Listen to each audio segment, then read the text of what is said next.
Allahu Akbar, air naik. Air naik guys. Naik. Air naik. Air naik. Air naik. Air naik. Air naik. Naik. Allahu Akbar. Jangan dulu balik ke rumah guys, air masih naik ini. Kembali gempa baru saja terjadi. Gempa bumi di barat laut Larantuka dan Maumere Sika Nusa Tenggara Timur atau NTT pada Selasa tanggal 14 Desember tahun 2021. Gempa NTT hari ini terjadi pada kedalaman 10 km. Pusat gempa berada di laut 112 km barat laut Larantuka.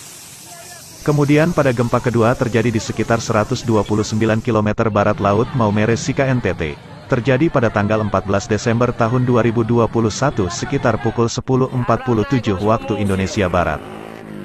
Badan Meteorologi, Klimatologi dan Geofisika, BMKG, mencatat gempa NTT hari ini berkekuatan magnitudo 7,5 skala Richter. Kemudian terjadi beberapa kali susulan.